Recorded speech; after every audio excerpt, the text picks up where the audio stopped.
First of all, you're getting out of your head into your body. There is the connectional energy of move your body, like you go to the gym and work out and things like that. When you move together to music, elevate your mood. I'm moving my body, I'm having fun with other people. This feels so fun. I'm elated. Your endorphins, your oxytocins, all together lifting your mood. All right. Good morning, everyone, and welcome to another episode of the Fit Vegan Podcast. Today, I'm joined by a very special guest, Damilare Adeyeri, who is a transformational speaker, a peak performance coach, dance instructor, and an Ironman triathlete. He's born in Nigeria. He's traveled 30 countries and lived in 8 of them across Africa, Asia, Europe, Central America, and North America, spreading the joy of inspiration through movement and as a catalyst for transformation. From gyms to school, boardrooms to dance studios, and from conference rooms to massive arenas, Damilare has used movement, coaching, and speaking to inspire hundreds of thousands of people globally to growth, wellness, and productivity across 50 plus events and audiences spanning 190 plus countries internationally. As a featured TEDx speaker, his peak performance movement seminars are a valuable exercise in transforming team and company cultures, delivering substantial value and insights in fostering team unity and owning leadership skills. As a contributor to the best-selling anthology Dance Adventures, True Stories About Dancing Abroad, and holding dual master's degrees in cross-cultural international education and dance anthropology and ectochoreology, I think I say it properly. Damilare understands that moving our bodies to music, both individually and with others, fosters physical health and improvement, mental wellness, and both community connection and cultural understanding. Overall, Damilare has harnessed the transformative power of movement to inspire joy, foster inclusivity, and promote personal and professional growth by integrating dynamic dance experiences into corporate and individual wellness programs. He aims to improve physical health, enhance emotional well-being, and strengthen team dynamics, making every interaction not just a step, but a leap towards a more harmonious, productive, and fulfilling life. All right, welcome to the Fit Vegan Podcast. I'm your show host, Maxime Sigouin, and I'm the founder and CEO of Fit Vegan Coaching, a company that is on a mission to help 10,000 people get lean, thrive, and reduce their risk of chronic illnesses by 2033 and 1 million by 2050. I believe that having a fit, healthy body and mind is the foundation to living an incredible life, and this is what the show will give you if you choose to listen and implement. Enjoy the episode and have a great day. Welcome to the show, brother. How are you doing today? Doing fantastic. I had to pay attention to everything you were saying. It's like, hey, that's me you're talking about. Yeah, isn't that cool when you've done a lot of amazing things and then like you kind of hear other people say like, damn, I've done a lot with my life. I have done a lot with my life. And if you just summarize everything, it's I live fully and I inspire others to do the same. Yeah. And my modalities include movement, joy, and authenticity. That's it. That's it. And of course, connection and community. But that's it. That's the end of it. Yeah, and for the people listening as well, Damilare and I, we met in Hawaii at a private platinum partnership event. That's how we got to connect and chatting. But obviously, I've been familiar with you because you're kind of you were amping everyone up and getting everyone into state before every Tony Robbins event. So I got to dance with you multiple times throughout the past year. And so, yeah, I'm really happy to have you on the podcast, man, because you've done a lot of incredible things, but also you're plant-based as well, which I was really happy to hear when we chatted over DM. Yeah, I mean, I think that was one of the connection points for me, right? Because I go to these events, and yes, you're correct. I'm on stage, at many Tony Robbins events, leading the dancing, getting the energy up, and I meet a lot of people through that. Usually during the breakout sessions or just the in between breaks. And so I remember people based on the connection points because there's so many people, Yeah. and I try to remember at least one major thing about the people.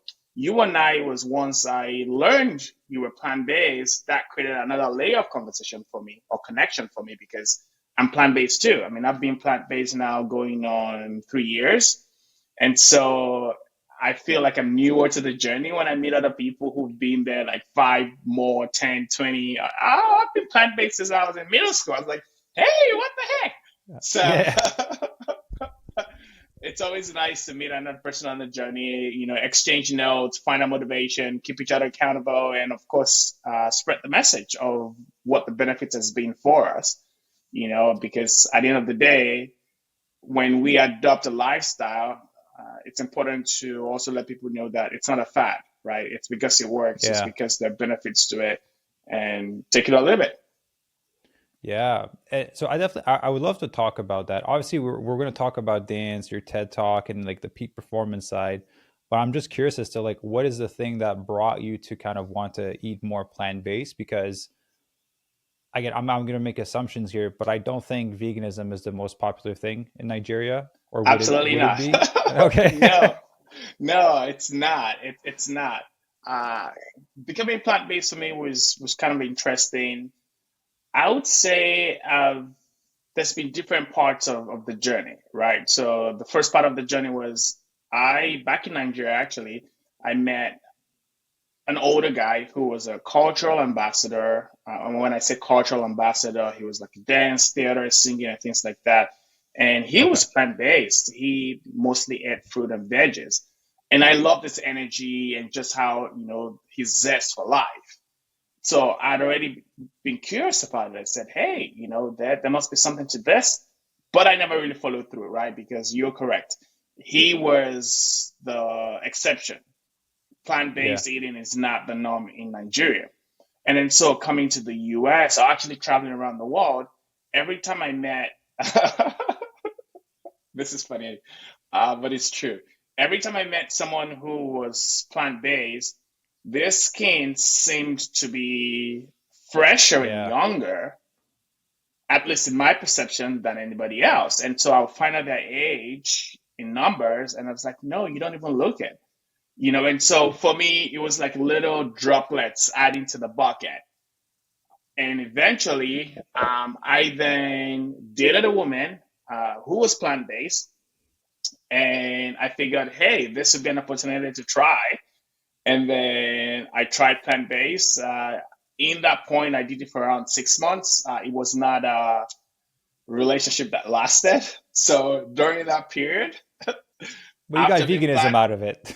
I, I know, I got to tell you, it is difficult at the beginning, especially when a person is associated with a lifestyle to continue that lifestyle when that person is out of the picture, For except sure. you had your own motivation um, for that lifestyle that was outside of that person.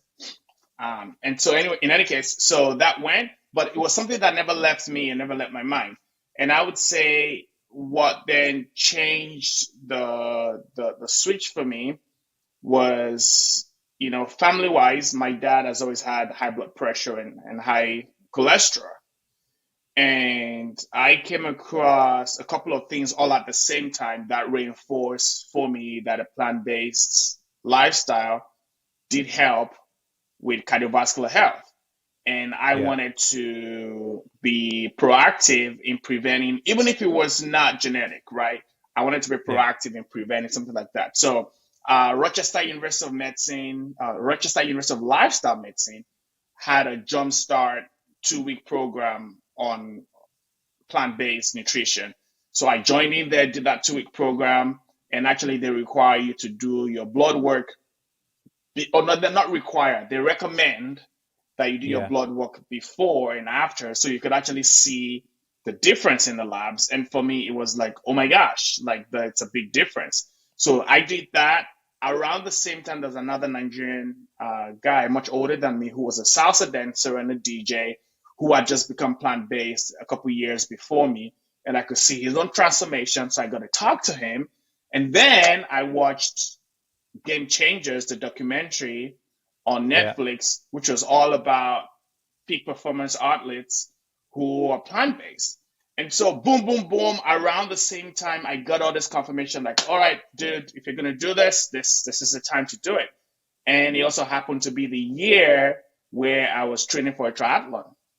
Yeah. So I just told myself, hey, if these people can really perform at a higher level on a plant-based diet, then there's something to it. And then I read about Rich Roll, who Yeah. also has exactly. So I read about Rich Roll, got some inspiration. So it was all of these things at the same time. That was for me a confirmation that all right, time to do it, and I did it, and I've not looked back since then. Yeah, it's beautiful. So it seems like the universe kind of planted those seeds into your life, and in the appearance of like, hey, you have great skin, you look younger, and kind of eating plant based was the common thread, and ultimately it just came all together. I know I had James Wilkes, the producer of Game Changers, on the podcast like a few weeks ago, and we talked about like the millions of people that kind of transitioned to eating plant based because of it, because that performance aspect was a missing piece to convince people to go over. So I'm curious for you, was there any fears or concerns or apprehension in changing the way that you are eating? Because not only were you training for your an Ironman, but also like I know you were traveling a lot with Tony. You expend a lot of energy when you're up there dancing. I know you're also teaching classes, you're coaching. So was there any kind of concerns when you transition? Not at all. Not at all. I mean, for me, rather than performance, health and vitality for me are major values, right? And so, yes, I want to live long, but not just live long for live long's sake. I want to live long in health and vitality so I could continue to enjoy life, enjoy doing the Yeah. things that I love with the people that I love. Simple, And so for me, it's quality. It was a matter of quality of life. And when I saw signs around me that demonstrated to me that on a plant based nutrition lifestyle, the quality of life was right there. Like I Yeah. talked about clean up fresher skin. I talked about the energy, the performance that I saw. And I'm energy. Like if there's any That was one of my questions. Were you always this high energy? But So my more than anything else, I wanted something that would fuel more of my energy rather than take it away. yeah. And even with a plant-based diet, it's much lighter. And I backstory, my undergrad was in microbiology, Okay. and as part of my training along the way, I had taken classes in biology. I also have a American Council of Exercise personal trainer certification, and also a group fitness certification. So I kind of gathered all the things along the line of health and vitality and fitness and things like that. But I say that to add that I learned somewhere along the way that animal protein takes the longest to digest in the body, Yep. right? I mean, if my information is right, you can fact check that. Sometimes up to 24 hours for it to completely digest to the part where the body is absorbing it. And so for me, the way I translate that is while you are sleeping, your body is still working to digest the food you ate during the day, which means you're probably not getting a restful sleep. And if you are, then your body is not resting at full capacity, right? And so when I hear people say, "Oh, on a plant-based diet, oh, I get hungry too quickly, I have to eat more often, whatever," it's like even if that is true for you because you're eating a lot of greens and things like that, it means your metabolism is working. It means your system is working when it's supposed to work, when you're active, and when you're resting, you're resting, right? So for me, it was a combination of all of that added to, again, like I said, health and vitality. Am I feeling strong? Am Yeah. I feeling active? Can I push my limits? Can I be inspirational? Do I have energy? Can I? I mean, as much as I can within what is in my power. Can I take the steps needed to live a life of longevity with health and vitality? And plant-based diet supported that. That's it. Yeah. So let me ask you, how was your peers or your family? How did they respond to that shift for you? Because throughout the years, we had the blessing of working with people from all over the world from different countries, and obviously meat is such a big part of certain cultures. Yeah. And so how was it for you to kind of go back home being a vegan? What were the conversations? How did you navigate that? It's an ongoing journey. It's an ongoing journey, and I think I'll speak for myself, but I'll say that when I've seen other people too, when you're in a plant-based nutrition lifestyle, people would always ask, people would always challenge that for different reasons. One, because Yeah, when you get invited to like a dinner out or dinner home or potluck or you're visiting guests, the fear or anxiety of, I don't know what I can make for you shows up in a resistance, right? Either through humor or curiosity or avoidance, yeah, right? And so I'm proactive because I already expect that there will be questions. I already expect that there will be misunderstanding. And so it's either when I'm going somewhere, I either eat before going or grab a snack along with me that I'm going to eat when I'm there. I proactively inform my host and say, hey, here's my chosen nutrition lifestyle. Here are some recipe ideas if you're thinking about what to make, or don't even worry about it. I could bring stuff, and so things like that. But I think mostly it's more about a misunderstanding. People don't know, right? And yeah, so more people than not need to be educated about it. On the other hand, there are people who are totally resistant to it because it's not part of the, I would say, dominant culture, right? And yeah. so, I was in a, I wouldn't call it an argument. I would say a heated discussion.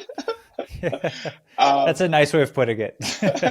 yeah, with some friends who actually have a farm and raise their own animals, and they were convinced that they have it the best way because they know where their animals come from and then they raise the animals and all that stuff.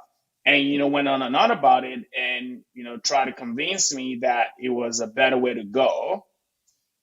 And I said to them, I said, this is not a debate. I found what worked for me. I found what my body responds well to.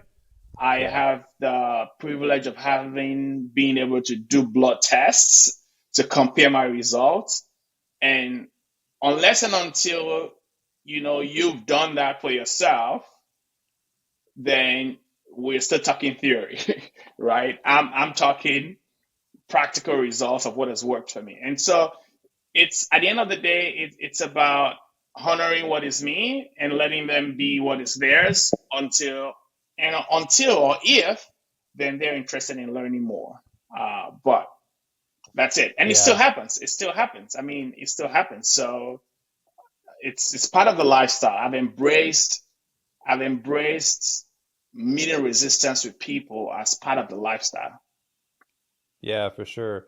And it's also like, especially if they make their livelihood out of having a farm, like it's just not a winnable argument. That's literally how to make their living. They're not going to drop all of it in Yeah, this moment, right? And so it's kind of having that compassion for them. But I think it's great what you're doing because you either have planted the seed or watered the seed, which is ultimately the thing that made you transition, several years after learning about it. So yeah. you're having some type of impact on them. It might just show up in 5 years or 10 years from now, or maybe in a year from now, depending on what life has in reserve for them.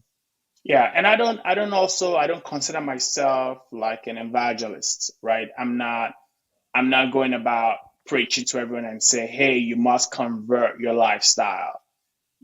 I participate in conversations like I would over coffee, over anything else, right? Yeah, Over dance, over personal development, as I would with friends and people in my network. And so when it comes up, hey, here's what I'm doing, here's why.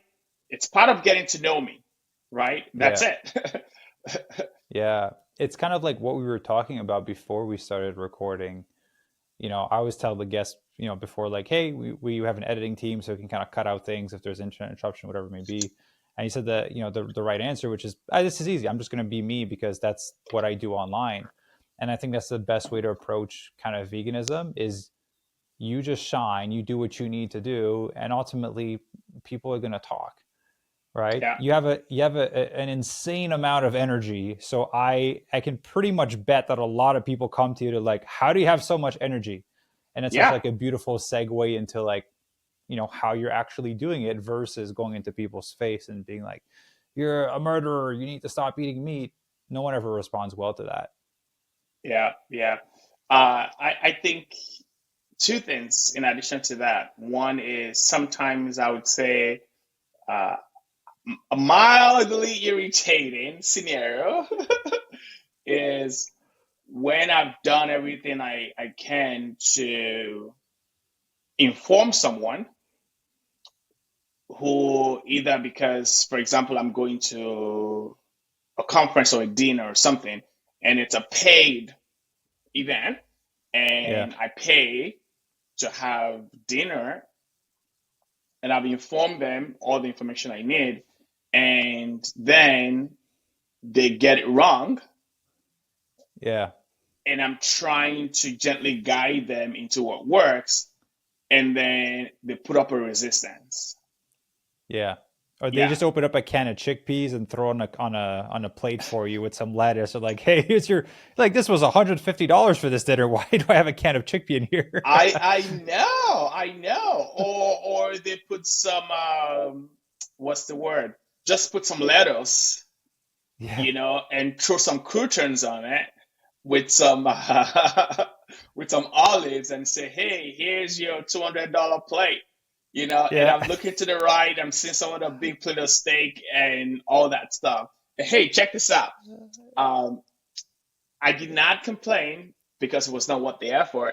But I went to a dinner where, for the meat eaters, they had a large chunk of steak, but then on the side, they had like black rice with like some coconut milk, cooked in coconut milk and things like that, and then had some greens like some kale and whatever. So on the side with the steak, Yeah. whereas for the plant based, they only served us like a little bowl of quinoa. I can't remember what else was there.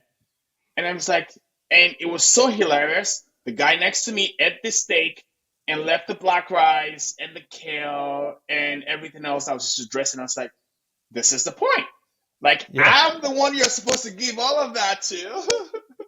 Yeah. You didn't Chefs because you black don't, out sometime. yeah.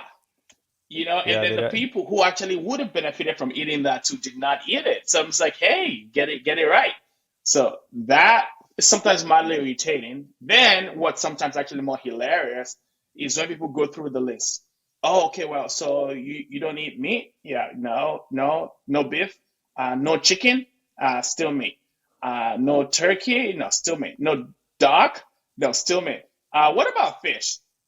It's like, what part of no Yeah. animal don't you get? But fish is okay. I mean, salmon is very good. It's still the same, right? So that's yeah. Those are more hilarious to me when I get into those Yeah. conversations. Tell people if it has a mom and a dad, you can't eat it. It's kind of the simplest rule, basically. Yeah, Um, so we'd love to ask you about your Ironman. So yeah.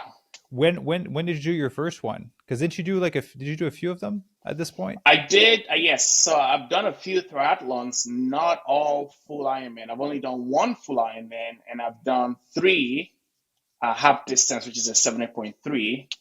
Yeah. So my first full Ironman was September, or my only full Ironman so far was September of 2022. I did Ironman Chattanooga, um, Okay.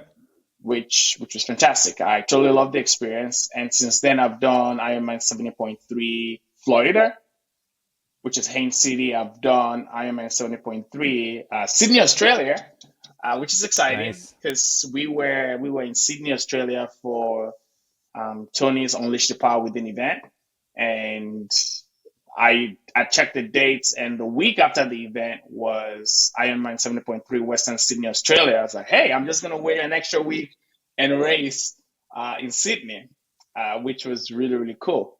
So track back, how I got to start doing triathlons was that as a teenager I almost drowned, didn't know how to swim. Oh, And so I grew up not learning how to swim. I continued to be an adult who did not know how to swim. And I wanted to fix that. And I've learned for me that when I'm learning a new habit or trying to build a new skill, it helps to have a goal ahead of me that I'm working towards. Because then the preparation leading up to the goal helps me build the habit, helps me build the skill. And it's something I teach my coaching clients too.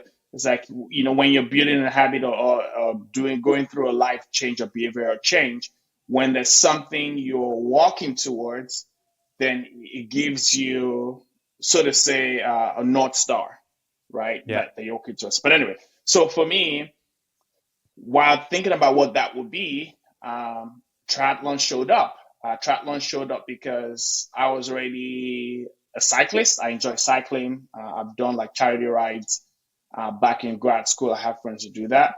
And running was okay, right? Like I was never really a runner. But I figured, hey, if it's going to be a swim, bike, run, then I can do all three. So I said, okay, I'll check it out. And my process usually is when I'm interested in something, I find out more information. I talk to people who are already doing it. I ask to shadow them to see what their experience is like, and then I commit, right? So it's kind of a step by step process. However, the way it worked out was while in that inquiry process, I talked to one of my friends who she's also an Ironman coach and a triathlete herself. And I said, hey, I'm considering doing a triathlon as part of my learning to swim and all of that. You have a race next month. Can I come watch you so that I have the vibe of what a triathlon is like, see what transition is like, just kind of understand everything? Yeah. And she said, no. And I said, what do you mean? What do you mean no? She said, well, if you're going to come, then you might as well race. I said, you're kidding me, right? She said, no, if you're going to come, you're going to race. Otherwise, don't come and watch. And it's like, there's Yeah. no watching over here. And in retrospect, everyone needs friends like that in their life, right? Like Yeah. who basically challenges you to take the leap. But more importantly, she said, hey, there is a super sprint or sprint, which is a shorter distance triathlon. The only Yeah. way to know if you're really going to enjoy the sport is actually to do it because it is a commitment. And merely watching or learning about it, it's not enough for you to decide if you want to do it. Until you do it, you don't know if you're going to do it. So I said, okay, you just did the one thing that people don't do is dare me. Because once you dare me, you better be sure that I'm going to make it happen. And so I went and it was a small race. It was in just south of Sarasota here in Florida, in Venice. I did the race, and I'll tell the horror of the race in a moment. But the gift of the race is something that I think should probably never happen to a beginner. Is that you win in your first race because You when won you your win in first your race? yes. So it was a Oh, small nice. race. Yeah, it was a small race. It was a super sprint.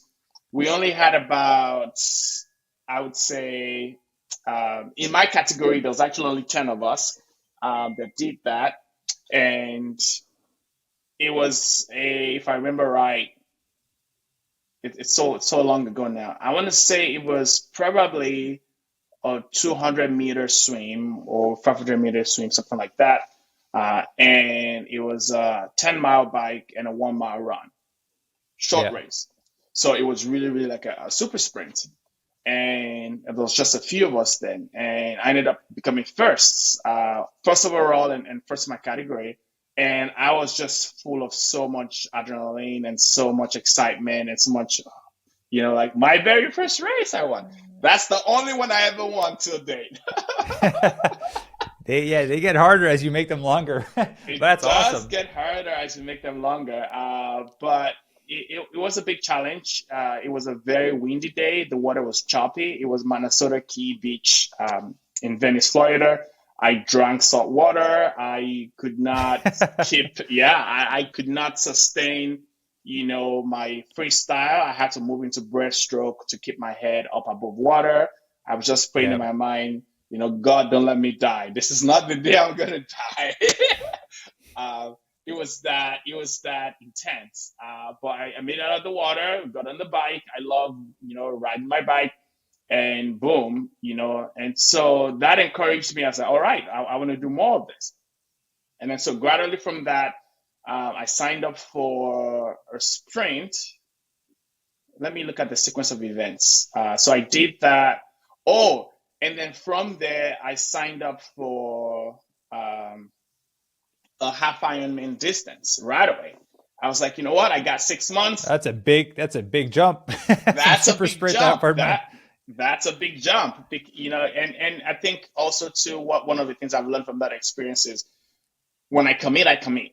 That's it. When I commit, Yeah. I commit, and then I go all in. And then so through that process, I was working with multiple coaches along the way. So I was working with a specific swim instructor that I was meeting 3 times a week to help me learn how to swim.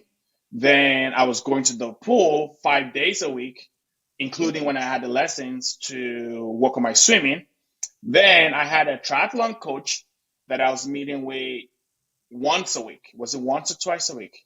Once a week. Once a week, that was also helping me with swim, but also helping with other things like how to set up your transition, a training plan, and things like that. So I had that going for me. And then I was getting out every day, um, training on my bike, cycling, also doing strength training. So I kind of just, went full immersion Yeah. over so to get there as soon as I can, and put time into it. What then happened was March of 2022 was that next race, but then it got canceled because of weather. So on the day of the race, it was a lot of rain in Florida. It was basically unsafe for the athletes to Yeah. be out there. So the race got canceled. So I was mad. Of course, I was happy that we're all safe, but at the same Yeah. time, I looked forward to the race. But then it gave me more time to train, more time to train. So then April that year, I did a sprint, and then September was when I did a full Ironman. So basically, I went super sprint to sprint, boom, to full Ironman. And yeah, And it's. Go how ahead. was that for you? How was that for you? So how was the race and how was it post race? Because I've never done a full. I've only done a bunch of half Ironman, Right. and I remember the pain of recovery Yeah. after. So Yeah. how was that for you? Well, I'll start from the pain of recovery. So the pain of recovery, which someone told me, which actually was very good advice, and I don't hear it often, is at the end of your race, you're going to be very tired, obviously. However, put at least 30 plus minutes or more into just stretching.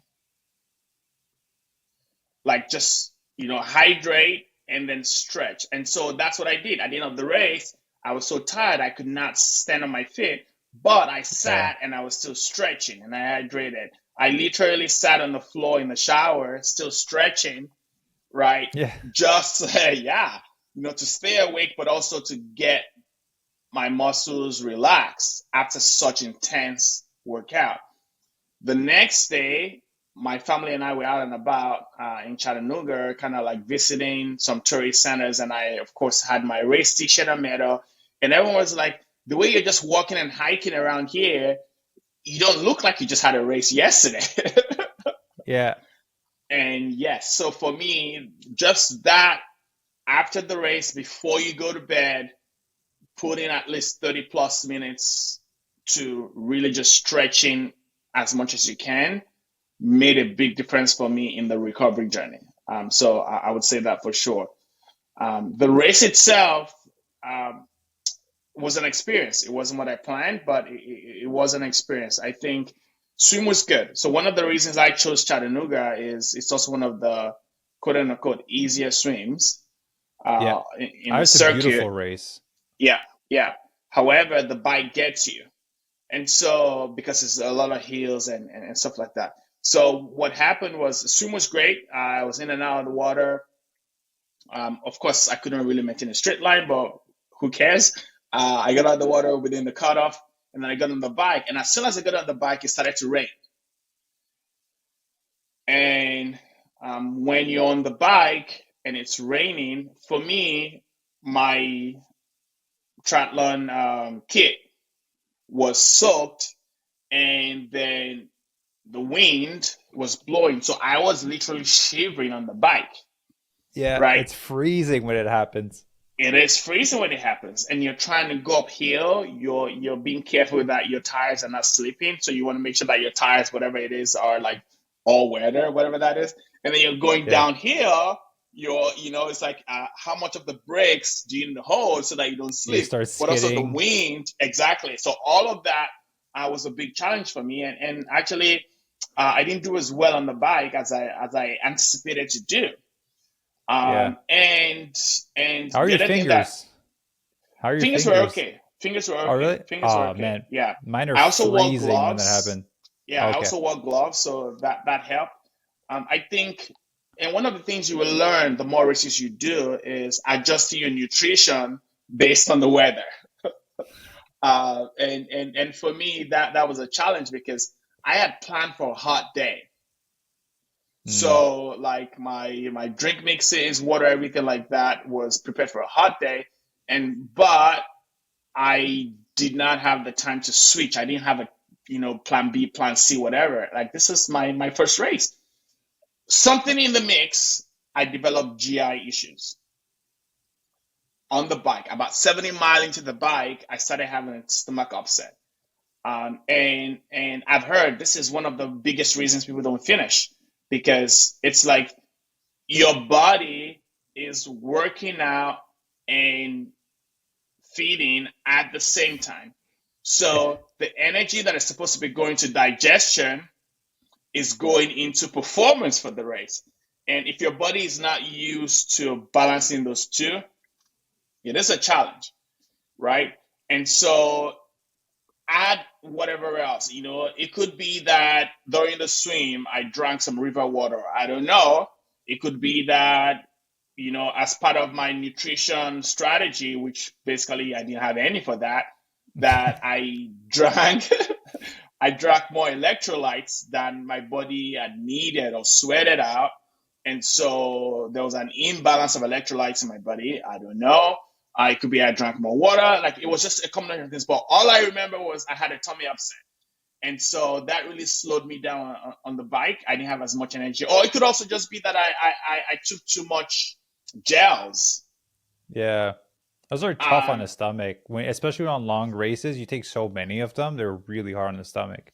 Exactly, exactly. And so I just had so much stomach upset that I managed to push through to finish the bike, and I got on the run, and it was the hardest part because then I'll save you the gory details, but almost every mile on the marathon, after like mile 7, I needed to stop by the porta potty. Yeah. Uh, yeah, and The and the people that have done races understand. So you don't have to just yeah, people that okay. have done it understand. People that don't do it and then you'll have you'll get the process. All right. So I had to stop by a porta potty. Also, I could not retain food, so nothing really felt like what I could eat. Yeah.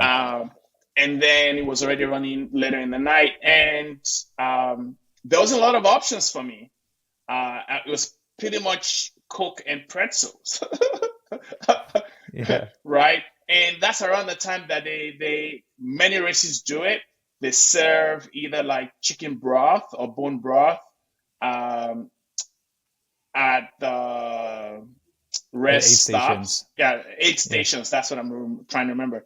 But I couldn't because I'm vegan, right? So I wouldn't eat it. So there was all of that just going on, and for me, it was just mental fitness and emotional energy that really helped me finish the race. I had to Yeah. focus on that. My mind can push my body to do what my body may not want to do in this moment. But once my mind can see it and go further, I can. So, I mean, you will know it. I started using my incantations. I pretty much on every, stride of my run, I would go, I can, I must, I will, it's done. I can, I must, I will, it's done. I was saying that over and over again, getting myself just to focus on the race. And then every time I passed by someone or someone passed by me, I cheered them up. I was like, hey, you're doing fantastic. Hey, keep going. So just exchanging of that smile, that human connection lifted both of us up. And Yeah. and this for me, it's real. Like it's literally real. A quick tangent was during one of my training races. I did a 10-mile run, and at about 8 mile, I was feeling really tired. And at the rest stop or the aid station, there were some high school kids there who were like really just yelling on top of their voice. It was like, "Hey, keep going, whatever!" And just that noise and energy and whatever vibration, just like boom, charged me up in the moment. And I got Yeah. energy just from that. So this energy transference is real, human to Yeah. human. And so anyway, so I was doing that for people and I was getting that back and I was getting fulfillment from that. And that also like helped me raise my vibe as well to keep going. And I just pushed through. I really just, and then my goal then was to hit every cutoff, hit every cutoff, hit every cutoff, hit every cutoff, every cutoff, and I did it. I did it. I did it, and I was so elated at the end. I threw a dance party at the end. Yeah. I'll see if I can Yeah. find a video and send you a video if you can cut it into the show notes or whatever. I don't know. But I Yeah. danced at the end, and people were surprised how I could still move and dance at the end. I was like, hey, I was just, in the moment. I was just literally just excited, elated that I that I finished, and yeah, Yeah, it just shows how much energy you have that you're able to dance after an Ironman because man, when I finished, I laid on the ground and I stayed there. Like I couldn't get back up.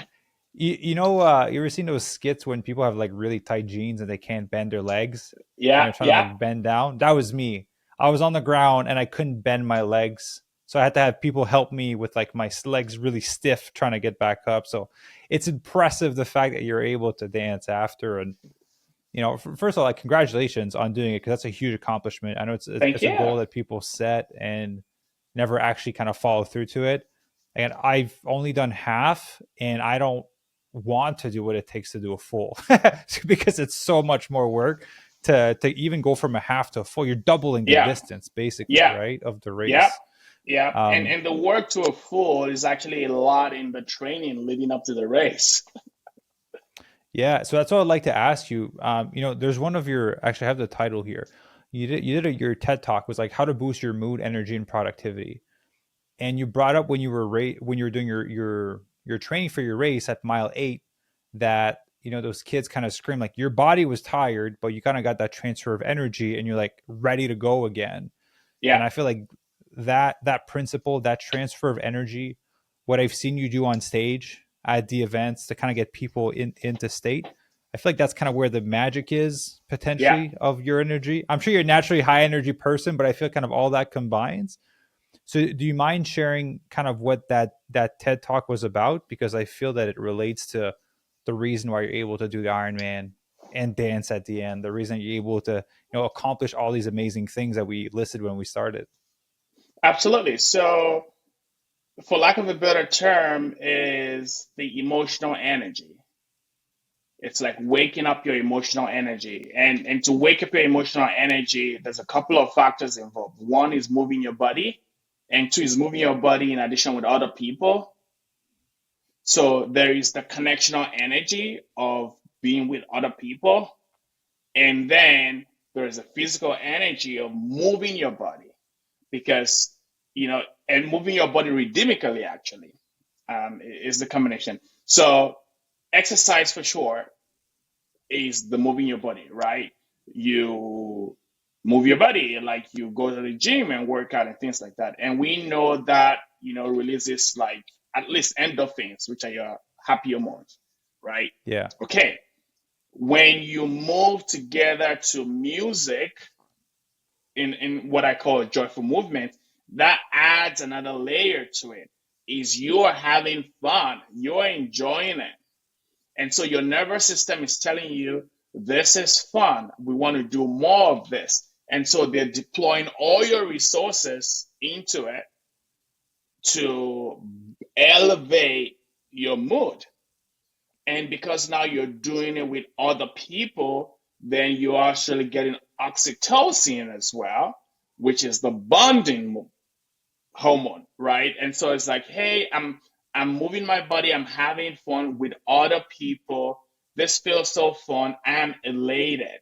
And so it's that Yeah. elation, of course, then of course the movement adds adrenaline to it. So you're looking at the combination of your adrenaline, your endorphins, your oxytocins, um, all together lifting your mood.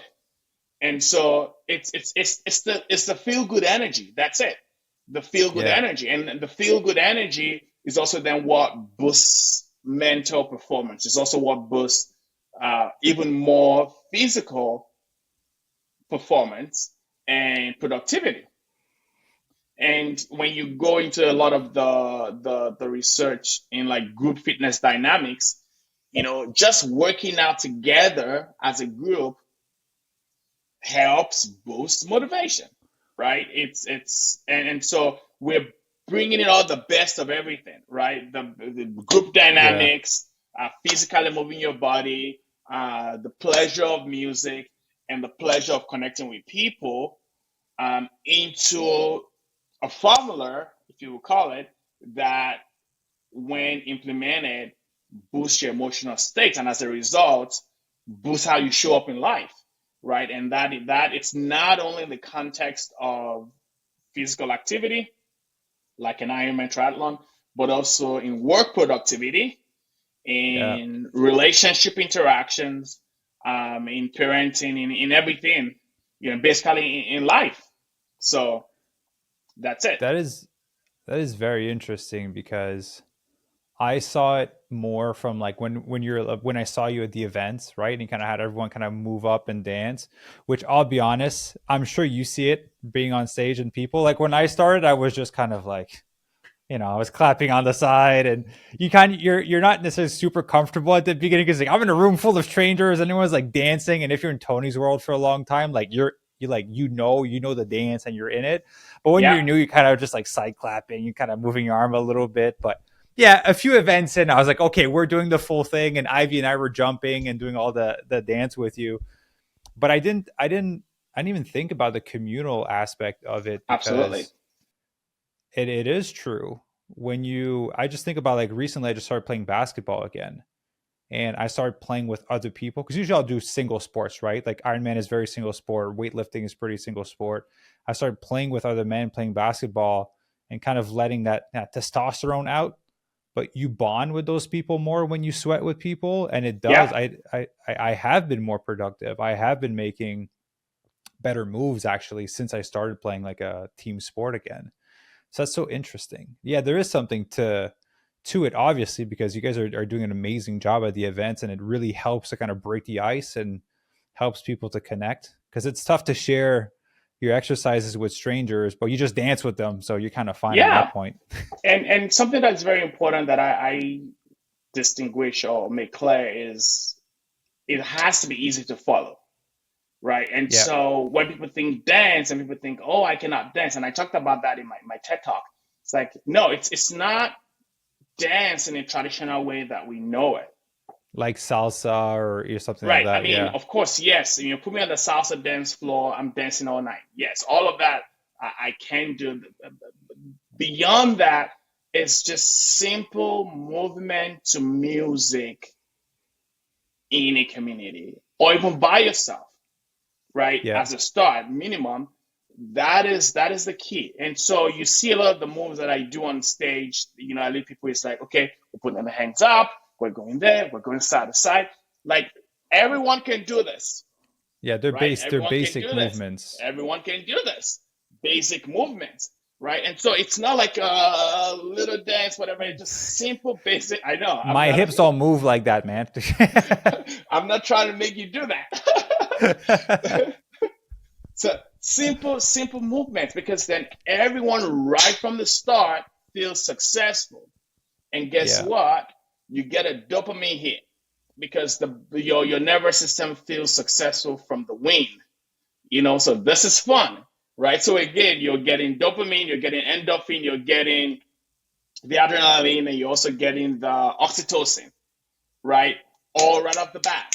And so it's almost like in the in the most peaceful way possible, you on natural drugs Yeah. from your body.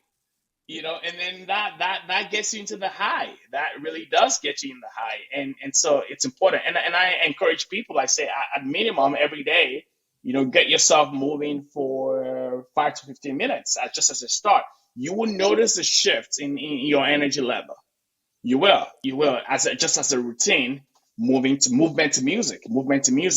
And when you add the other layers of what we learn in personal development as well, of the power of your words. So like moving to music and then also either self-talk to yourself and or hearing some kind of motivational or inspirational words to it. And Yeah. you notice I do that too when I'm on stage. I say, as you move, claim it, say to yourself, I am strong, I am courageous. This is my time, this is my movement. As I step out in my power. I see where I'm going. I am guided.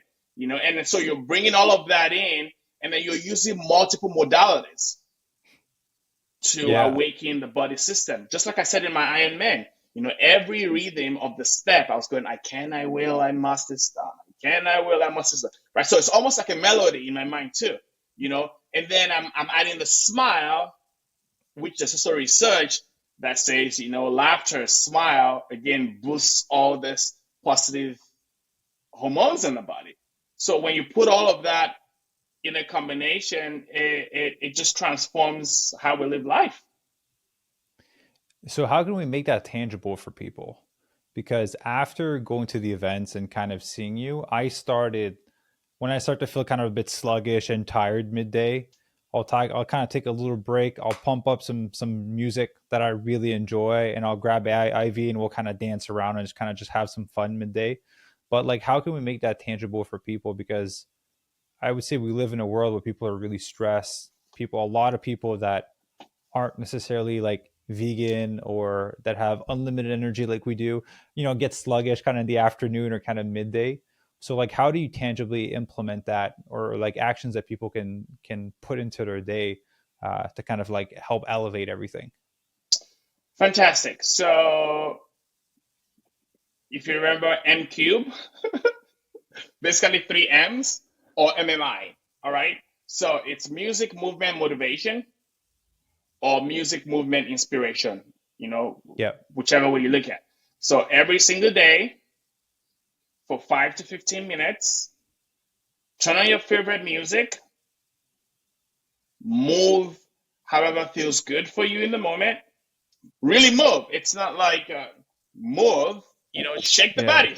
However feels for Like you in no the one's moment. watching, because no one is. Yeah. Shake that, Or, shake that booty. or even better, like someone is watching, right? So depending on what Yeah. works for you. Some people move more when somebody's watching because they're trying to impress, right? It's like, Yeah. oh yeah. So it doesn't matter, but move for you. So music, movement, and then the motivational aspect of it. So that comes in either through like words of encouragement, affirmations, incantations, whatever you call it, right? Or is so that adds that combination. That really is the formula: music, movement, inspiration, right? And that inspiration comes from the words that you speak, just to yourself, And that builds confidence, that builds courage, that elevates you.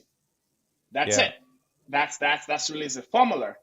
I'm also working behind the scenes, and it would be, online everywhere where people could actually join, an opportunity to do that together with me, where either once a week, they have an opportunity to do together with me, where in a community we get to move together to music with some inspiration, right? And so that they get that community aspect, right? Or even if as part of a community, do it together with others.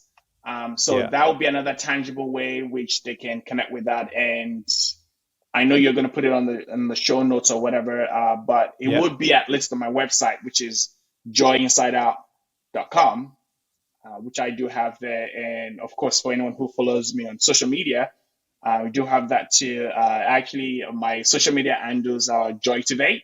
So Yeah. Joytivate, which is pretty interesting. People ask me, how did it come about Joytivate? And I say Joy Activate. Pretty much, it's like like elevate your joy, activate your joy from within, right? And so Joy Yeah. Activate came together like Joytivate. So that, but even if they were not, right now, if you were, what can I do right now to boost my mood? I would say for 5 to 15 minutes in the morning, music that you enjoy, move your body however feels good, and add a dose of inspiration to that. That's it. You could do it in the morning as part of your morning routine. You could do it in the afternoon during your lunch break. And actually, you could do it at night too. I say, what if joyful movement was your morning jumpstart? So, jumpstart your day, your afternoon pick me up, and your evening de-stressor, so your evening cool down, right? Yeah. That's it. I mean, of course, in the evening, you're not moving crazy. You're moving in much more flowy movements, gentle movements Put to some relax. Frank Sinatra on, just a nice little dance, Yeah, so it's exactly, and it works. It works. It's something that I've used. It's something I've been doing, and even more fun when you bring your family members along or your friends, and you all get to do that together too.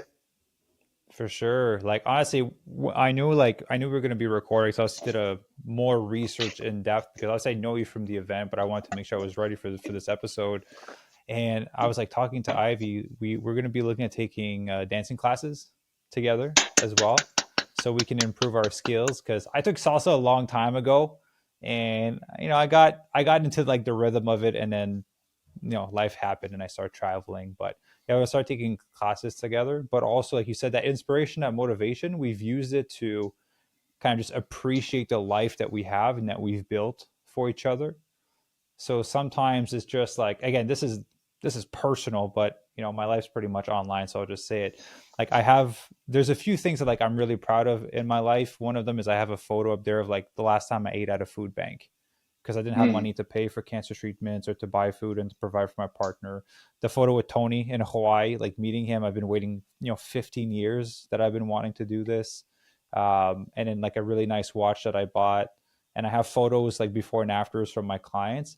And sometimes I'm just like in here, I'm like jamming. I'm like, man, my life's fucking great. Like I built all of this. This is beautiful. I'm finally in a good place. And that's kind of my inspiration and motivation with Yeah, the yeah, music. And that works every time. There's never a yeah, time where I'm done this and I'm like, life sucks and I'm tired and I don't want to work. Right? You're yeah. always, I feel like I kind of match your level of energy. I'm not fully there yet, but I feel like I kind of get close to it. Hey, I gotta highlight a couple of things that you said. So, I mean, of course, thank you for sharing your story, because what that does is it inspires people, that it's possible, no matter how down in the dumps their life situation may be, it is Yeah. possible to get out of there. And so, and it's a journey. It's going to be difficult. It is difficult. However, it's possible. You were just pointing to that. I have faced some challenges myself too. So that's one. Dancing that you get to do together with your partner um, has even much more benefits, because now you're getting to dance together. And salsa dancing I love. It adds another dynamic of touch, Yeah. when you hold hands to do the moves. And so it's adding a kind of static benefit to it. And again, when you go into the research of like feel good bonding, it's that touch. As humans, we need it. It adds to what keeps us healthy, right? Yeah. The touch, the hugs, all of that. So now you're moving to music, in a joyful manner, and then touching your partner, or even your dance partner, which it's platonic, Yeah. because in the salsa dancing, you dance with everybody. So all of that adds to the feel good. So that's just another benefit, which you just said, and I wanted to highlight. And the third thing which you said, which I want to highlight, which is so very true, especially when going through some kind of growth, personal development, improvement, is the power of creating your environment. Yeah. So you had said, you had photos of you and Tony, photos of reminding you the last time you ate on the food bank, photos of your client's transformation, things like that. Those things are visual cues in your environment that reinforce who you are and who you want to be and what you want to be doing. And so your nervous system is aware to that. And there will be times where willpower may fail, but the cues in the environment kicks it back in Yeah. to get you to get up and go do that workout, or get up and follow through on the action steps you committed to, and get up and move. Like, so having those cues in the environment is one of the additional factors that support our mood, what we're trying to do. So, I mean, you said that as part of your story, which is great, part of the inspiration. Helping people understand why it's important, it is great too, because now they get to go create the environment that inspires them to move as well. Yeah. Well, I appreciate you sharing that. Like, which actually brings me to kind of one of the last questions I wanted to ask you is I know you do peak performance coaching as well with people. And so I was just curious, is like, what are some of the, and we'll just do two because I'm sure there's a lot. Yeah, Like, yeah. what do you find that are the two like bottlenecks that people have in their life that prevents them from ultimately living their best life, living to the fullest, their healthiest, their fittest, wealthiest, happiest, kind of happiest life that you've seen from your experience? It's too hard, and I can't see the destination. And how do we overcome that? Again, understand, I know it'd be unique to each individual and kind of Yeah, where they're starting, but what's yeah, like a rough blueprint? yeah. So both is too hard, and I can't see the destination is connected to how they're feeling in the moment. And almost always, I start my sessions with movement, because once I get you to move your body, first of all, you're getting out of your head into your body. And when you're in your body, you're in a much more whole, connected space. Your heart, your head, your body, are all together. But also, too, you get that benefit of the emotional boost.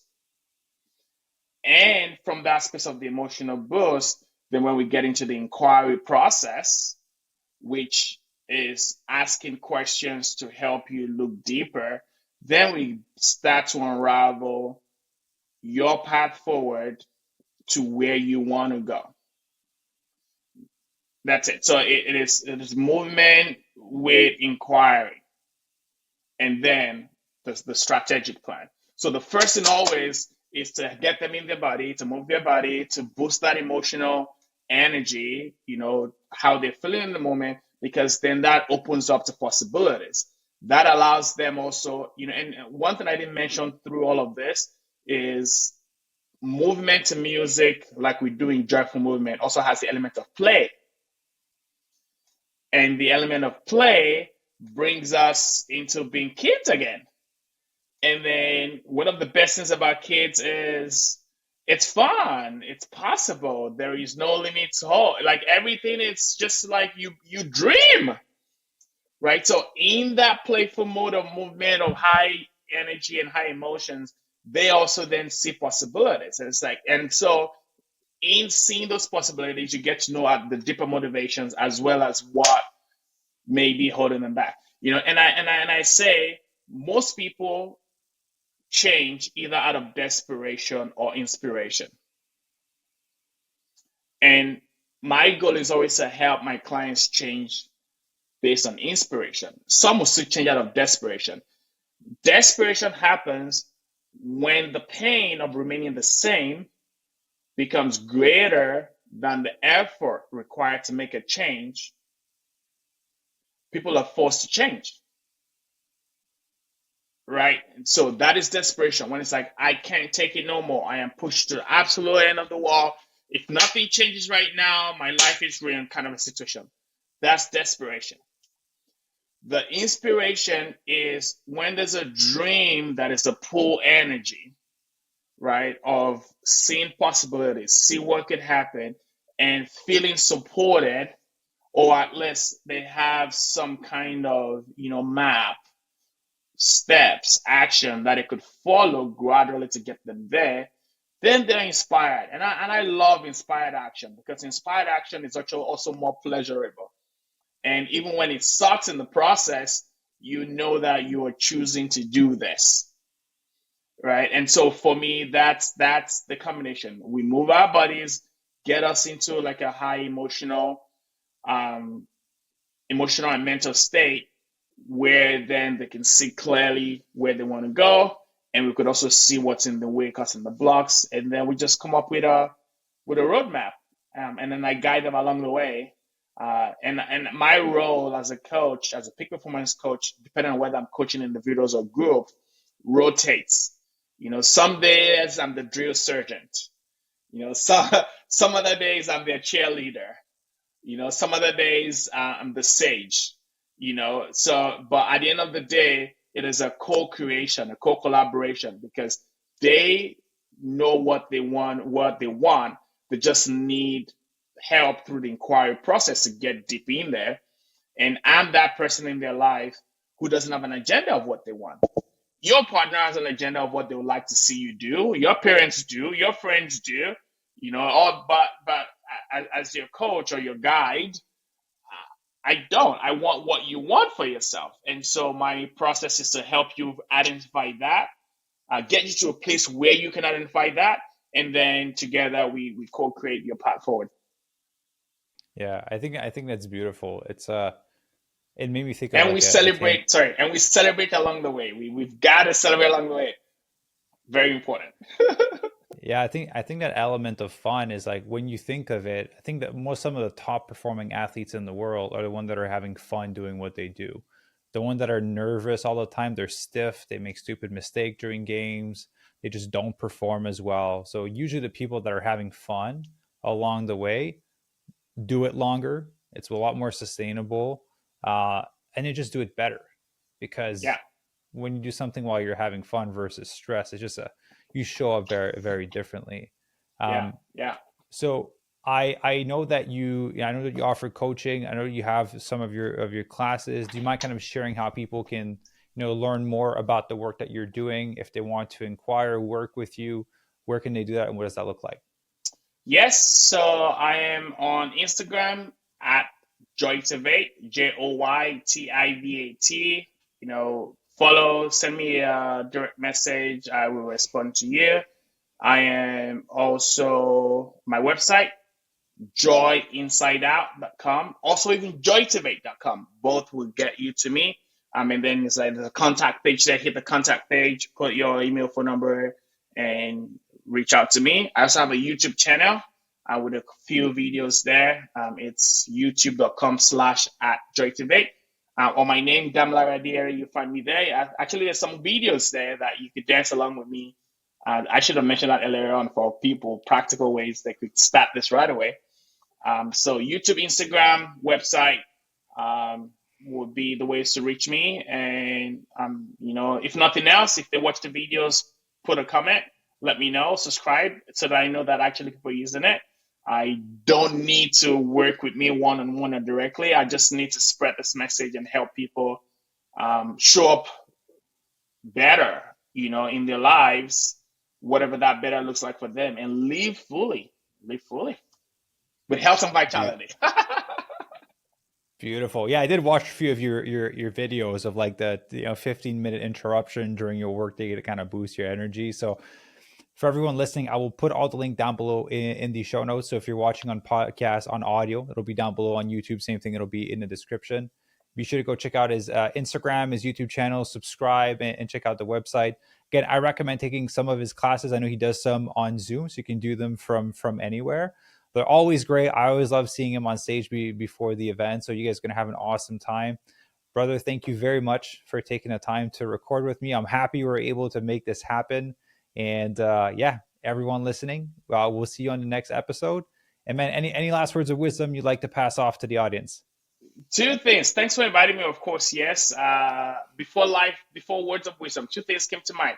When you talked about the events, I realized that hey, I do events too. So should people be organizing events and want me to come energize and get people moving, and do a little spiel about that, I'm happy to do that. So they can contact me for speaking and movement seminars as part of their event.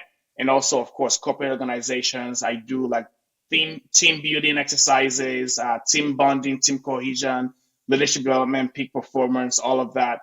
So they could contact me for inquiry. And words of wisdom, something I learned back in, I would say, undergrad. I don't know who the quote is attributed to. It says, life is a contact sport. Not playing is not an option. Mm, Life is a contact sport. Not playing is not an option. Meaning that um, don't go through life passively, basically. Like live yeah, intentionally. That's the whole point. And so everything you're doing in life, you're meeting with people, you're going through experiences like that. If all you do is live intentionally, there's more fulfillment towards that. beautiful words to end on, brother. Thank you very much for jumping on. Everyone, thank you very much for listening, and we will see you in the next episode. Bye.